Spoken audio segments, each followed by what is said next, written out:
Hello guys and welcome back to Akshika Academy. तो आज की वीडियो में हमने अरिथमेटिक प्रोग्रेशन से स्टार्ट करना है। एपी जो आपका चैप्टर नंबर 5 है क्लास 10th का। अब ये जो चैप्टर है ये बेसिकली आपके ना पैटर्न्स पे बेस्ड है कि आप देखते हो नेचर में कई पैटर्न्स होते हैं, कई चीज़ें ऐसी होती हैं जो पैटर्न्स को फॉलो करती हैं। जैसे कि एग्जाम्पल हो गया, यहाँ पर कह रखे जैसे कि पेटल्स ऑफ अ सनफ्लावर। आपने देखा होगा किसी एक पर्टिकुलर टाइप के फ्लावर्स जो हैं उनकी पेटल्स में भी 6 नंबर में होती हैं या मे बी 7 नंबर में होती हैं। तो ऐसे ही नेचर में बहुत सारे पैटर्न्स हैं, ठीक है। तो उस पैटर्न्स को लेकर ये चैप्टर बना। जैसे कि एक एग्जांपल है यहाँ पर आपकी एनसीईआरटी में कि Reena applied for a job and got selected. She has been offered a job with a starting monthly salary of 8,000 with an annual increment of 500 in her salary. तो ये जस्ट एक एग्जाम्पल है चैप्टर का, आपको बताने के लिए कि चैप्टर में होगा क्या। तो वही एग्जाम्पल है। रीना ने अप्लाई करा एक जॉब के लिए एंड रीना सेलेक्ट हो गई, ठीक है।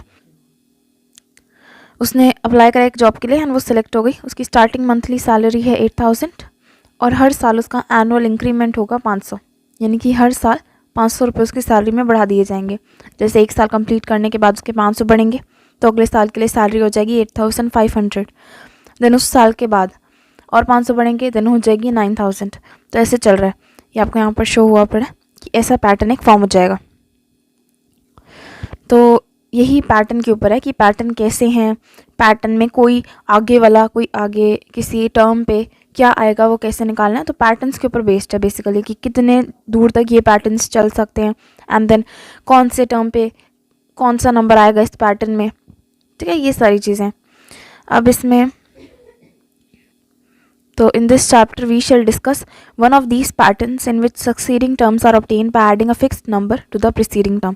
तो कह रहे हैं इस चैप्टर में हम यही पढ़ेंगे कि आपको एक पैटर्न दे दिया जाएगा एंड देन आपने उसके प्रीवियस टर्म प्रीसीडिंग जो टर्म है जो आपको गिवन होंगे उनमें आपने एक फिक्स नंबर ऐड करना होगा। जैसे आपको अगर ए गिवन है तो ए में आपने कुछ एक फिक्स नंबर ऐड करना पड़ेगा, लेट्स से एफ। तो आपका सक्सीडिंग टर्म क्या आएगा वो निकालना आपको सिखाएंगे। आपको प्रीसीडिंग टर्म गिवन होगा, फिक्स नंबर गिवन होगा एंड आपने सक्सीडिंग टर्म निकालना है। तो बहुत इजी होगा। और इसमें आप ये भी निकालना सीखेंगे कि किसी एक पैटर्न का nth टर्म कौन सा है, यानी कि एक पैटर्न बनता जा रहा है तो उसमें ये वाला टर्म कौन सा होगा। ये सब कुछ पैटर्न से रिलेटेड है, तो ये सब कुछ हम इस चैप्टर में ही सीखेंगे। तो अब आपका यहाँ से एपी स्टार्ट हो रहा है। एपी आपकी एक सीरीज़ होती है, ठीक है, जिसमें नंबर्स होते हैं। एक सीरीज़ जिसमें नंबर्स हैं और वो हर एक नंबर जो है ना उसे हम कहते हैं टर्म, ठीक है। जैसे ये फर्स्ट में आपको एक सीरीज़ गिवन है 1 2 3 4। तो ये सीरीज़ है ना, इस सीरीज़ में हर एक नंबर जो है वो आपका टर्म है। यहाँ पर 1 एक टर्म है, 2 एक टर्म है, 3 भी टर्म है, 4 भी टर्म है। आगे जितने भी नंबर्स होंगे वो सब एक एक टर्म है। तो सीरीज़ है और सीरीज़ के अंदर आपके पूरे टर्म्स बने हुए हैं, टर्म्स से सीरीज़ बनी हुई है। अब कह रहे हैं कि हम आपको ये सिखाएंगे कि एक अगर आपको टर्म मिल जाए तो नेक्स्ट टर्म क्या होगा उस सीरीज़ में। अगर हम आपको ये 3 टर्म दे देना तो अगला टर्म क्या होने वाला है सीरीज़ में वो आप निकालना सीख जाओगे। यहाँ पर आपकी डिफाइन लिखी हुई है। कह रहे हैं in all the list above we see that successive terms are obtained by adding a fixed number to the preceding term. Such list of numbers is said to form an AP. कह रहे हैं AP वो आपकी series होती है जिसमें आप successive यानी कि आने वाला टर्म निकाल सकते हो bye adding a fixed number to the preceding term. हमने पढ़ा अगर कोई प्रीसीडिंग टर्म है उसमें अगर आप एक फिक्स नंबर ऐड करो तो आपको पता लग जाएगा नेक्स्ट नंबर क्या होने वाला है। जैसे कि अगर हम इन सीरीज़ से एग्जांपल लें तो आपको पता है सीरीज़ है 1 2 3 4 फर्स्ट वाली। तो मुझे पता है अगर मैं प्रीसीडिंग टर्म यानी कि 1 में अगर 1 ऐड कर दूं तो मेरा सेकंड टर्म आ रहा है, 2 ही आ रहा है ना, 2 सेकंड टर्म है मेरा।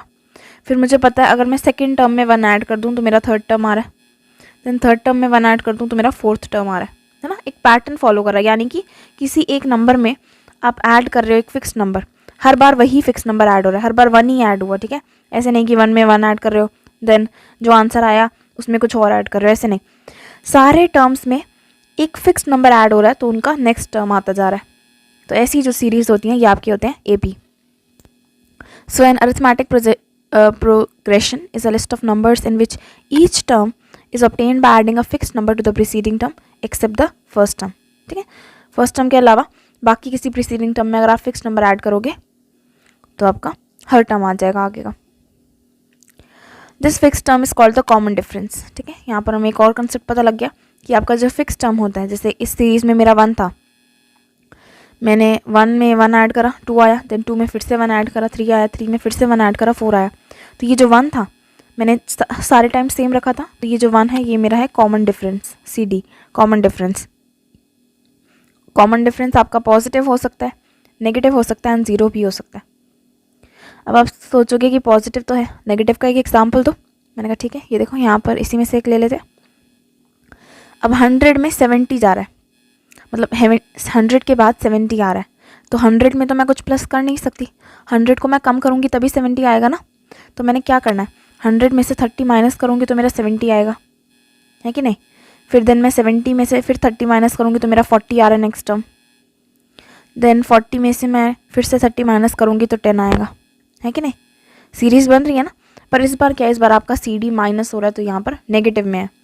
यहाँ पर जो आपका कॉमन डिफरेंस है इट्स इन नेगेटिव। ठीक है, मैंने आपको एग्जांपल दे दिया। CD पॉजिटिव का हमारा ये फर्स्ट वाला हो गया, CD नेगेटिव का हमारा ये वाला हो गया। एंड देन CD 0 कैसे होगा, आप लोग ये सोच रहे हो कि CD 0 हुआ तो भी है, तो हाँ है। ये जो आपकी फोर्थ वाली है, फोर्थ वाली जो सीरीज़ है इसमें देखो 3 3 3 3 3 सेम टर्म्स रिपीट हो रहे हैं, तो क्या ये भी AP है। हाँ ये भी AP है ऑब्वियसली, क्योंकि कह रहे हैं कि कॉमन डिफरेंस 0 हो सकता है। अगर मैं 3 में 0 ऐड कर दूँ तो मेरा 3 आएगा, देन दोबारा इस 3 में 0 ऐड कर दूँ 3 आएगा, दोबारा 0 ऐड करूँ 3 आएगा।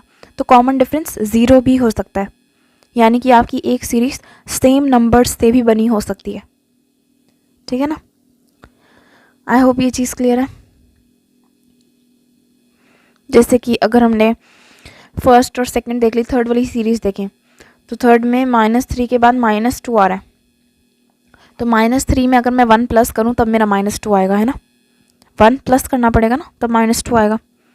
देन -2 में मुझे फिर से 1 प्लस करना पड़ेगा तब मेरा -1 आएगा। देन -1 में जब मैं +1 करूँगी तो मेरा 0 आ जाएगा। तो यहाँ देखते हैं, देखो कह रहे हैं थर्ड वाले में each term is obtained by adding 1 to the term preceding it, है ना। वही चीज़ लिखी हुई है ना कि थर्ड वाली सीरीज़ में आपको 1 ऐड करना पड़ रहा है प्रीसीडिंग टर्म में, तब आपका नेक्स्ट टर्म आ रहा है।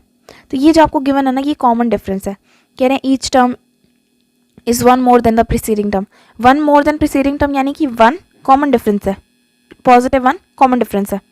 देन सेकेंड वाले में each term is 30 less than the term preceding it, 30 less है, माइनस में जा रहा है, तो यहाँ पर -30 आपका कॉमन डिफरेंस है।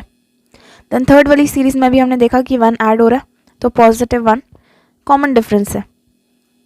देन फोर्थ में भी हमने देखा कि all the terms in the list are 3, each term is obtained by adding और subtracting 0 to the preceding term, तो 0 यहाँ पर कॉमन डिफरेंस है। यहाँ पर लिखा हुआ है कि आप 0 ऐड भी कर सकते हैं एंड सब्ट्रैक्ट भी कर सकते हो ना, सेम ही रहेगा टर्म। आप 0 ऐड कर लो या 0 सब्ट्रैक्ट कर लो, कुछ ना माइनस हो रहा है ना कुछ प्लस हो रहा है, तो इसलिए आपका 0 जो है, जब आप 0 लिखते हो 0 कॉमन डिफरेंस, तो उसके आगे आप साइन नहीं लगाते, ना ही पॉजिटिव का ना ही नेगेटिव का। बाकी कॉमन डिफरेंस आपके पॉजिटिव एंड नेगेटिव हो सकते हैं, बट 0 ओनली 0 रहेगा। देन फिफ्थ वाले में कह रहे हैं, फिफ्थ वाली सीरीज़ देखो -1 है, देन -1.5, देन -2, देन -2.5। अब यहाँ पर क्या है, यहाँ पर -1 में मुझे ऐड करना पड़ेगा -0.5, तब जाके मेरा -1.5 आएगा, है ना। देन -1.5 में -5 फिर से ऐड करना पड़ेगा तब मेरा -2 आएगा। देन -2 में फिर से -0.5 ऐड करना पड़ेगा तो मेरा -2.5 आएगा।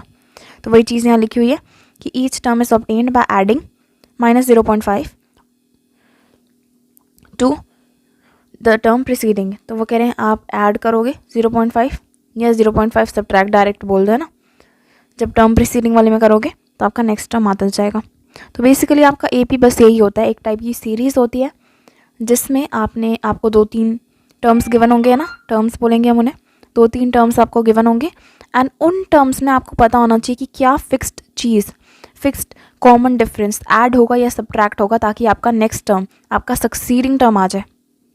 ठीक है, अब आपको पता लग गया कि सीरीज़ क्या होती है, AP क्या होता है। तो AP के कुछ और टर्म्स हैं जिनको हमने देखना है।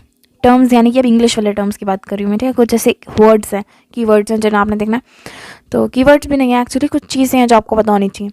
पहला ये कि जो फर्स्ट टर्म होता है आपके AP में, उसे आप डिनोट करते हो बाय स्मॉल a1, ठीक है, कैपिटल A नहीं, स्मॉल a1 से।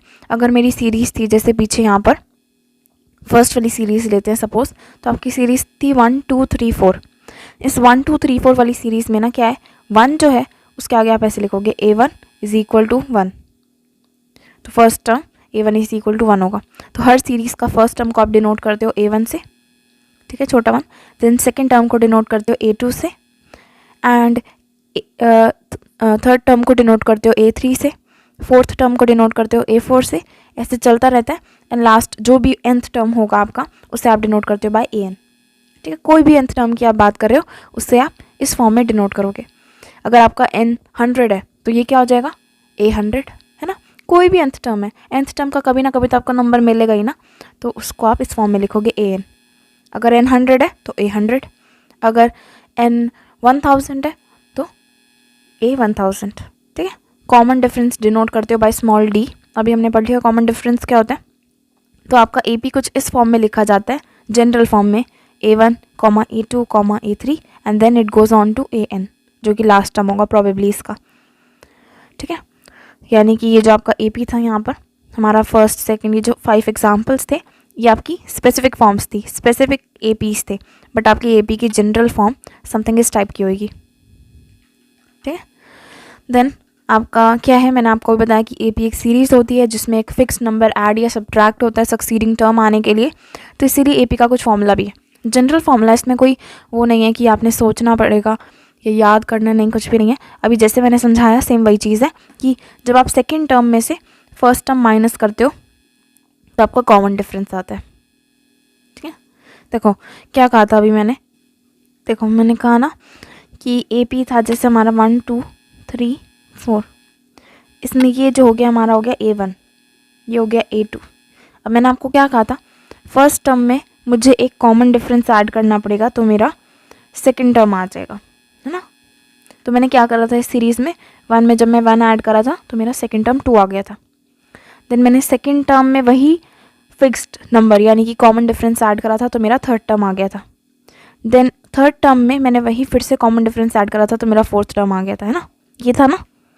तो ये आपका ऐसे बन गया था ना कि first term plus common difference is equal to second term, यही फॉर्मूला है ना फर्स्ट वाले का। देखो ये जो है ये इक्वेशन एंड देन ये इक्वेशन सेम है ना, ये बस आपकी स्पेसिफिक है एंड ये जनरल है। मैंने फॉर्मूले की उसमें लिखा है, फॉर्मूले के तरीके से लिखा है, एंड देन यहाँ पर मैंने अपने AP के हिसाब से लिखा है ना, ये वाली, बल्कि ये और ये सेम है ना। फर्स्ट टर्म में मैंने कॉमन डिफरेंस ऐड करा तो मेरा सेकंड टर्म आ गया। AP यहाँ से आप देख सकते हैं ना, फर्स्ट टर्म 1 ही है एंड सेकंड टर्म 2 ही है। तो ये आपका बेसिकली एक फॉर्मूला टाइप बन जाता है आपके दिमाग में कि A2 फिर D is equal to A3, यही चीज़ है। नेक्स्ट वाले में भी आप चेक कर सकते हो, ये इक्वेशन एंड देन ये इक्वेशन सेम है ना, ये चीज़ है ना। तो ये फॉर्मूला याद कर लो, या फिर यहाँ पर इन्होंने दे रखा है, देखो इस फॉर्मूले को मैं इस तरीके से भी लिख सकती हूँ। मैंने बोला A1 plus D is equal to A2, तो मैं ऐसे बोल सकती हूँ A1 minus A2 is equal to D। बस जस्ट मैंने A2 को इधर ले आई एंड D को इधर ले गई, है कि नहीं। इसे ऐसे भी लिख सकती हूँ ना, मैं लिख सकती हूँ, ठीक है। ऐसे नहीं बल्कि क्योंकि यहाँ पर माइनस का आएगा तो हम इसे ऐसे लिख सकते हैं, A2 minus A1 is equal to D। अब सही है, ठीक है। इसे ऐसे फॉर्म में भी हम लिख सकते हैं ना, बस साइड्स चेंज करिए मैंने। तो आप चाहो तो ये याद कर लो और इससे आप ये डिराइव कर लेना, मतलब सोचने की भी क्या ज़रूरत है इस चीज़ में आपने। तो अब यहाँ पर आपका NCERT में ये गिवन है कि A2 minus A1 is equal to D, ठीक है। या फिर A3 माइनस A2, वो भी D ही आएगा। कैसे, इस वाले फॉर्मूले से, इस वाले फॉर्मूले से मैं लिख सकती हूँ A3 minus A2 is equal to D, यही आ रहा है ना। तो पूरी सीरीज़ में आप किसी भी दो टर्म्स के बीच में ये अप्लाई कर सकते हो, बस आप पीछे वाले को आगे वाले से माइनस करो एंड देन D आ जाना चाहिए, तो आपका तभी हम कहेंगे कि AP है वो आपका, ठीक है। या फिर इसका जनरल फॉर्मूला देखो, AN में से AN माइनस 1 माइनस करोगे तो D आएगा, यानी कि AN टर्म जो है उसमें से AN माइनस 1 आपने माइनस करना है तो D आ जाएगा। जैसे N है मेरा सपोज 100, तो ये हो जाएगा मेरा A100 minus A99 is equal to D, वही चीज़ है ना। मैंने अभी आपको बोला कि आगे वाले टर्म में से पीछे वाला टर्म माइनस करना आपने तो D आ जाना चाहिए, ठीक है। ये आपका जस्ट कॉमन फॉर्मूला है। तो यहाँ पर आपको कुछ APs के एग्जाम्पल गिवन है, कह रहे हैं सम APs आपके हो सकते हैं। The height in centimetre of some students of a school standing in a queue in the morning assembly are 147, 148, 149 to 157 जा रहा है। सपोज कह लेते हैं आपकी क्लास में बच्चे हैं उस हर बच्चे की हाइट है 140 मतलब एक बच्चे की हाइट है 147 सेंटीमीटर, एक की है 148, एक की है 149 and it goes on to 157 centimetres. तो अगर आप इसे असेंडिंग ऑर्डर में लगा रहे हो, ये सीरीज़ बन गई जिसमें एक कॉमन डिफरेंस है जो कि 1 है, साफ नज़र आ रहा है हमें। 147 से 148 में 1 का गैप है, ठीक है। तो यानी कि जब मैं 148 को 147 में से माइनस करूँगी, मेरा आ जाएगा 1, जो कि मेरा आ जाएगा कॉमन डिफरेंस। पूरी सीरीज़ में आपका सेम कॉमन डिफरेंस होना चाहिए, मैंने अभी पहले ही बोला था, ये चीज़ आपने याद रखनी है। अगर यहाँ पर 1 का गैप है देन उसके बाद वाले टर्म्स में 2 का गैप है तो नहीं, वो AP नहीं होगा। AP में सारे टर्म्स में सेम डिफरेंस होना चाहिए आपका, तभी उसे कहते हैं कॉमन डिफरेंस। कॉमन है वो डिफरेंस, सब में चेंज नहीं होता, ठीक है। ये आपके एग्जाम्पल्स के बने समथिंग AP के, जैसे कि हम C वाला पढ़ लेते हैं, उसके बाद C नहीं E। The total saving in rupee after every month for 10 months when 50 are saved each month था। कह रहे हैं आप हर महीने 50 सेव कर रहे हो, तो पहले मंथ आपने 50 सेव करे तो आपके पास 50 हुए इन हैंड। देन अगले मंथ आपने फिर 50 सेव करे तो आपके पास 2 months के बाद टोटल 100 पड़ा होगा। देन फिर उसके नेक्स्ट मंथ आपने 50 फिर सेव करे तो थर्ड मंथ के एंड पे आपके पास 150 रुपये होगा। ऐसे करते करते आप 50 सेव करते जा रहे हो, तो समथिंग जैसे अगर आपने 10 months तक करा तो 500 होंगे आपके पास। अब देखो इस वाली सीरीज़ में भी अब आपका कॉमन डिफरेंस है सेम, कॉमन डिफरेंस सेम है 50 है सारे टर्म्स में, आप चेक कर सकते हो। पीछे वाले टर्म में से अगर मैं आगे वाले टर्म को माइनस करूं, यानी कि मैं करूं 500 माइनस 450, तो मेरा कॉमन डिफरेंस मुझे मिल जाना चाहिए, ठीक है D। और ये सारे टर्म्स में सेम होना चाहिए, जैसे कि अब मैं ये 200 और 150 वाला उठाऊं तो तब भी मेरा 50 आ रहा है जो कि D है, तो इसका मतलब ये AP है, ठीक है ना। अब AP का एक जनरल फॉर्मेट बता दिया इनने कि फर्स्ट टर्म हम कहते हैं A, सेकेंड वाले को हम कह सकते हैं A + D, A + 2D, A + 3D। देखो ये वाली चीज़ मैं समझाती हूँ। देखो ये आपको कह रहे हैं कि ये जो है ना ये चीज़, ये आपका जनरल फॉर्म देती है एक AP की, जहाँ पर A आपका फर्स्ट टर्म है एंड D आपका कॉमन डिफरेंस है। तो यहाँ पर ना अभी किसी बच्चों के माइंड में कन्फ्यूजन्स क्रिएट हो रही होंगी कि अभी तो आपने बोला कि फर्स्ट टर्म होता है A1, अब कह रहे हैं कि फर्स्ट टर्म A है, कैसे। तो देखो ये चीज़ समझो यहाँ पर। देखो सपोज मैं आपको कह रही हूँ, लेट्स से मैंने अभी आपको बोला कि फर्स्ट टर्म है A1, नेक्स्ट टर्म है A2, नेक्स्ट टर्म होता है A3 and it goes on to AN तक, जो भी nth टर्म होगा, nth टर्म प्रॉबेबली लास्ट होगा आपका, है ना। तो अब ये कह रहे हैं कि ये है फॉर्म AP की, तो ये कैसे हो गया, तो ये कैसे हो गया, यहाँ पर ध्यान से देखना। मैं कह रहे हैं कि A1 आपका फर्स्ट टर्म है, A1 आपका A के इक्वल है, A1 is equal to A। Then second term जो होगा ना वो प्रॉबेबली आपका होता है इस वाले टर्म में जब आप D ऐड कर दो, तो सेकेंड टर्म यही होता है ना। जैसे अगर मैं एग्जांपल लूँ, ये सीरीज़ है मेरा AP ये है, ठीक है, तो मैं कहूँगी मेरा A1 is equal to 1, first term मेरा 1 है जो कि मेरा A भी है, ठीक है। Then second term A2 mean second term, ठीक है, सेकेंड टर्म बता नहीं रहे सेकेंड टर्म क्या है, जस्ट कह रहे A2 सेकेंड टर्म को डिनोट करता है, बट सेकेंड टर्म का फॉर्मूला क्या है वो ये है।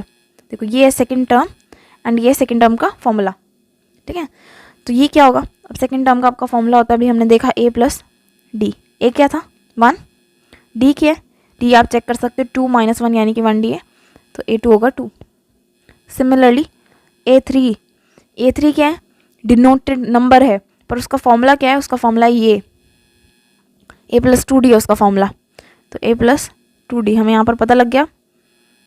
हम यहाँ लिखेंगे A है 1, D है 1, तो हो जाएगा 1 + 2 = 3, थर्ड टर्म 3 है। समझ आया इसमें डिफरेंस क्या है। ये जो चीज़ है ना ये आपका डिनोट कर रही है कि टर्म को कैसे दिखाना है, टर्म को डिनोट कैसे करना है।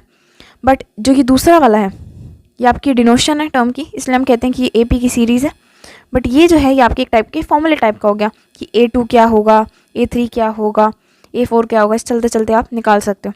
तो आप किसी भी फॉर्म, आप कोई भी फॉर्म यूज़ कर सकते हो। अगर आपके दिमाग में ये कन्फ्यूजन आ रही है तो पेपर में आप कोई भी फॉर्म लिख सकते हो, बेटर रहेगा ये वाली लिखें तो, ठीक है, क्योंकि इसमें फॉर्मूले भी आ जाते हैं, एक ही साथ दोनों चीज़ें आ जाती हैं। सबको पता होता है टीचर्स को कि आपका फर्स्ट टर्म है, देन कॉमा डाल दिया आपने यहाँ पर तो ये सेकंड टर्म है, देन कॉमा डाल दिया यहाँ पर तो ये थर्ड टर्म है, तो ये होता है। एंड इससे आपको ही पता लगता रहता है कि फर्स्ट सेकंड थर्ड टर्म कैसे निकालना है ना।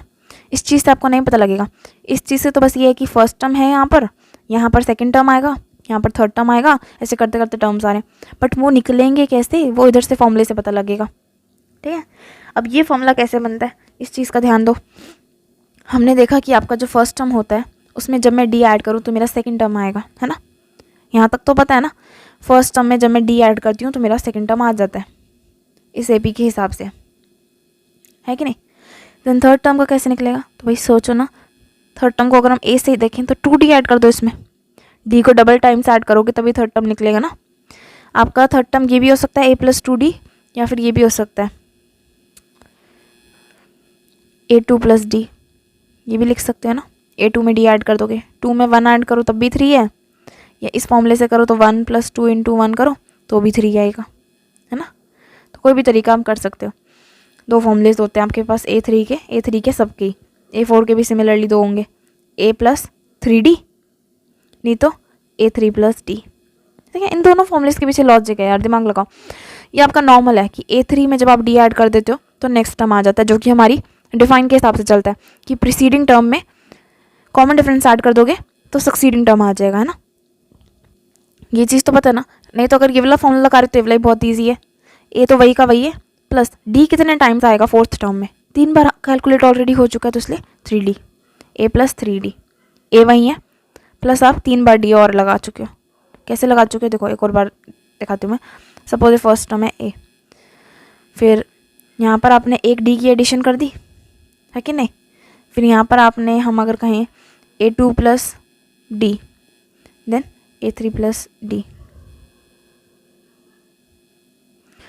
तो यहाँ पर देखो फोर्थ टर्म में आपको कितने डी की एडिशन हो चुकी है, 3 की फोर्थ टर्म के लिए, है ना। तो इसलिए हमने फॉर्मूला डायरेक्ट ये बना दिया a+3d।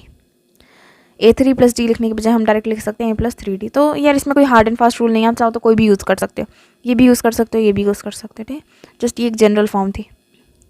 उसके बाद अब आपका है, अब एपीस आपके अलग टाइप के होते हैं, जैसे कि कई होते हैं फाइनाइट एपीस, फाइनाइट यानी कि डेफिनेट, है ना, उनका कोई नंबर है, वो कहीं ना कहीं जाके एंड हो जाएंगे, कहीं ना कहीं जाके ख़त्म हो जाएंगे।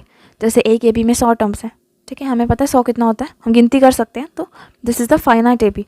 अगर मैं कहूँ एक एपी में 1,00,000 टर्म्स है तो 1,00,000 आपको पता है 1,00,000 कितना होता है, तो वो भी हम कर सकते हैं।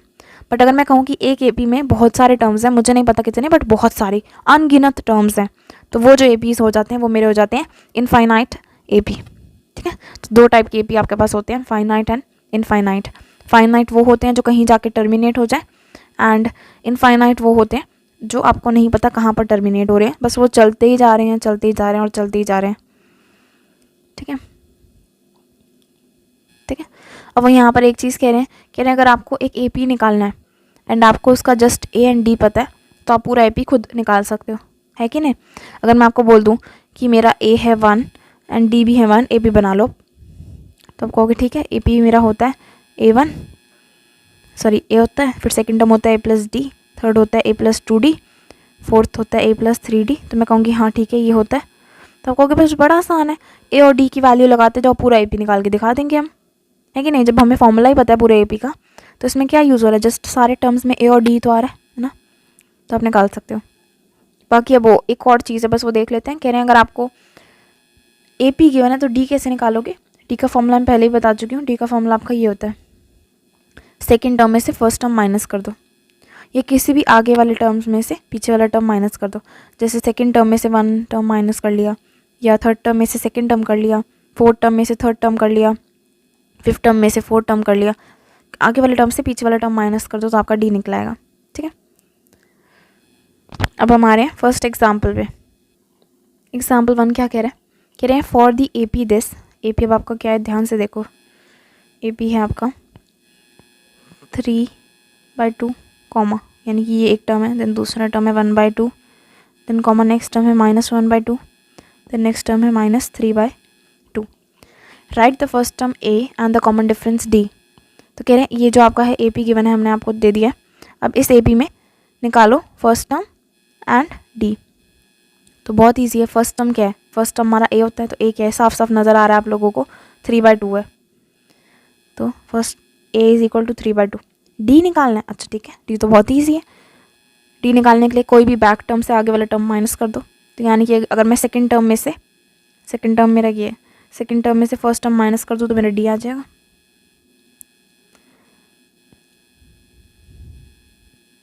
तो मेरा डी क्या है, -1, ए भी निकल गया, डी भी निकल गया।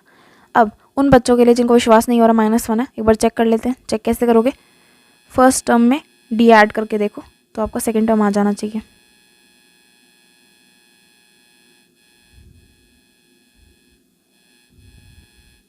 तो आ जाएगा +1/2।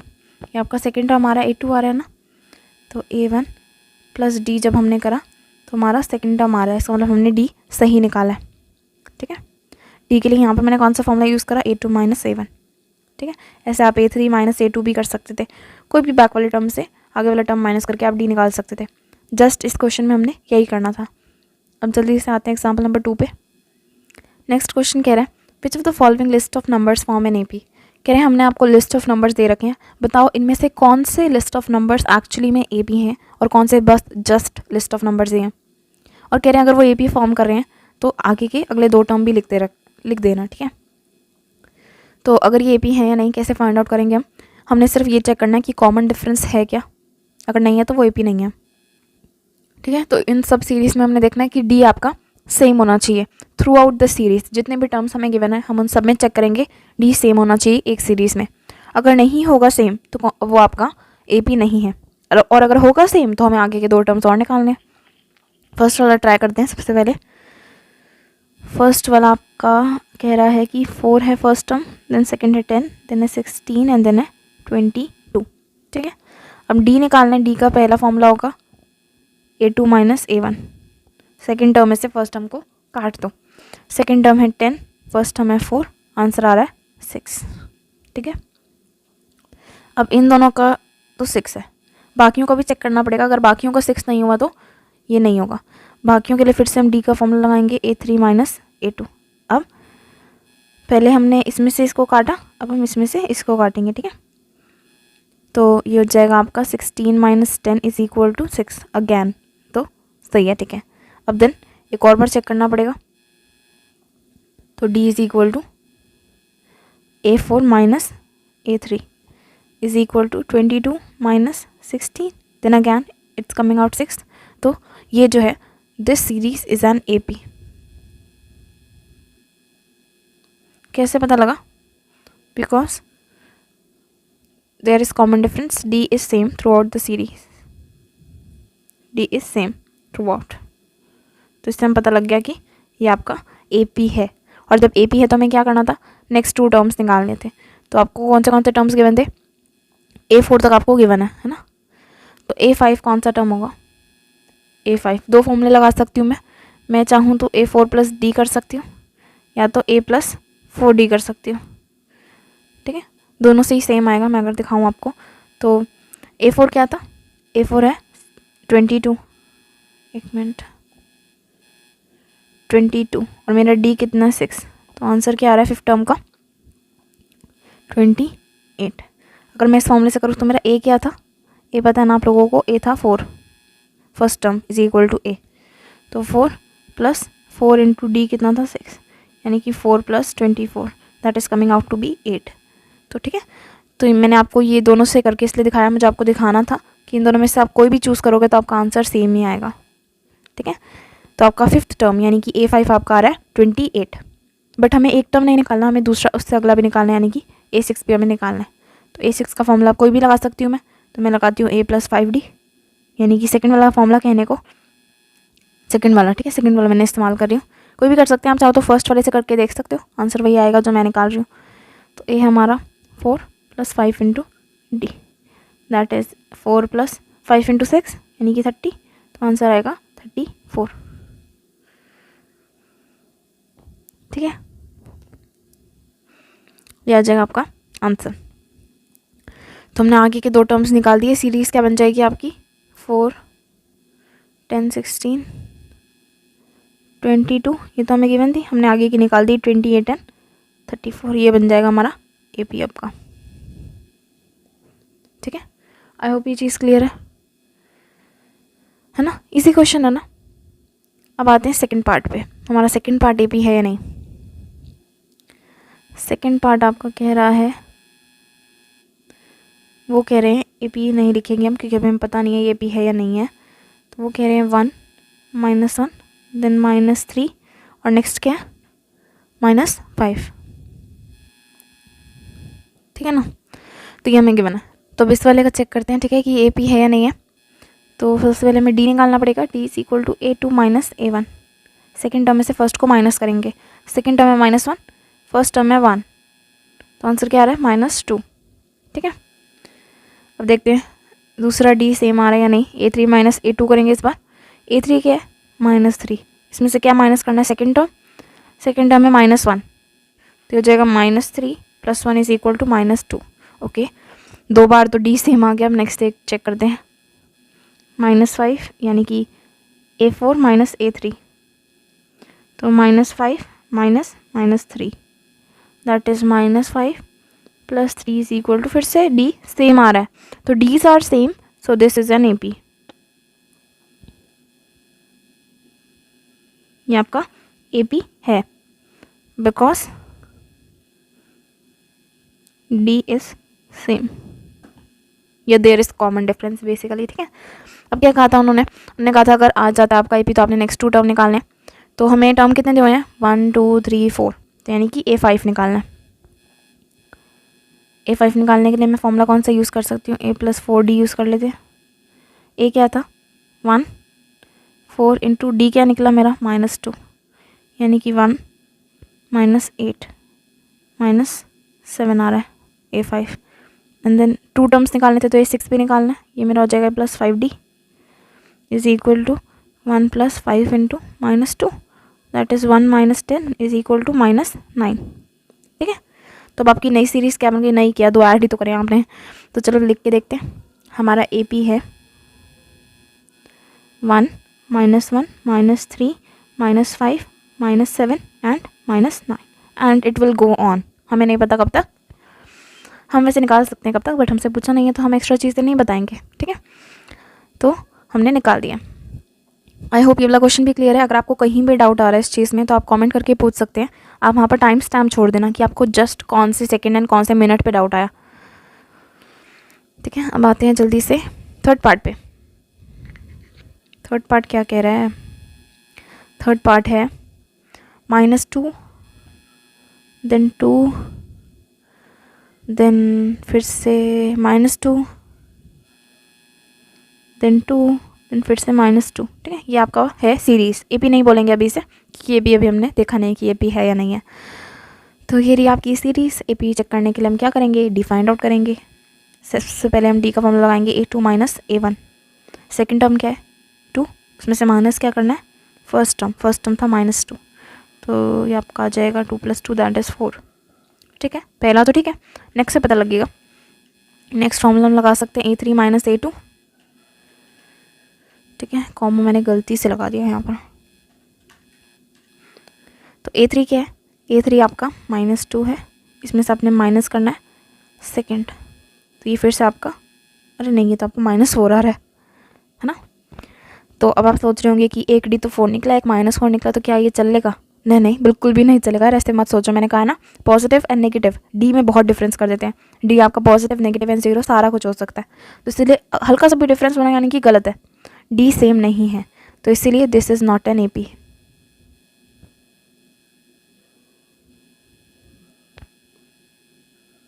Because there is no common difference,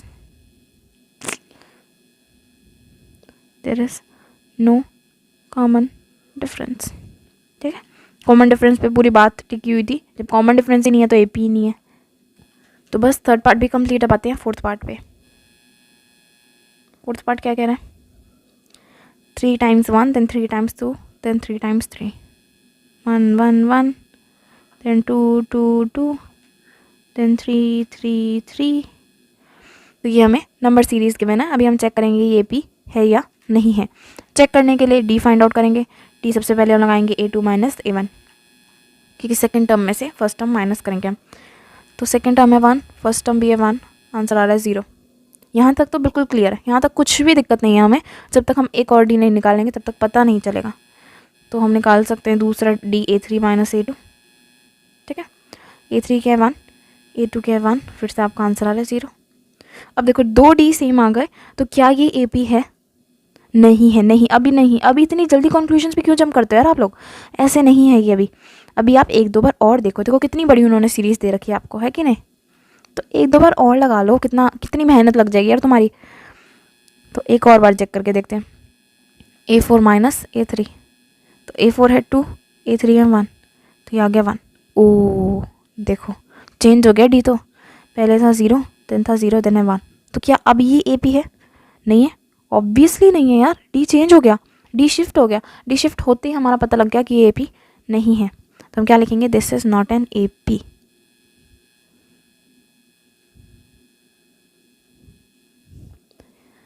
because there is no common difference. Common difference है ही नहीं, यानी कि डिफरेंस तो है बट वो कॉमन नहीं है, ठीक है। There is no common difference, या फिर D is not the same, कुछ भी आप लिख सकते हो, ठीक है। तो इसलिए कॉमन डिफरेंस नहीं है, हमें पता लग गया। देखो स्टार बना दिया उसने अपने आप ही। तो उसी चीज़ पे, ये स्टार पे आज हम वीडियो ख़त्म करते हैं, क्योंकि एग्जाम्पल ख़त्म हो गए ना। इस एक्सरसाइज में आपके 1 और 2 एग्जाम्पल ही थे, सेकंड एग्जाम्पल आपका यहाँ पर ख़त्म हो गया। तो अगर पहली चीज़, अगर कोई डाउट है तो आप कमेंट करके पूछ सकते हैं कहाँ पर है डाउट आपको। एंड देन दूसरी चीज़ ये कि इससे आगे का जो है, यानी कि एक्सरसाइज 5.1 जो है वो आपकी नेक्स्ट वीडियो में आएगी, तो मेक श्योर कि आप उसको भी चेकआउट करना। एंड अगर आपको वीडियो अच्छी लगी तो लाइक कर देना, चैनल को सब्सक्राइब कर लेना ताकि आप कोई वीडियो मिस ना करो। एंड मिलते हैं नेक्स्ट वीडियो में।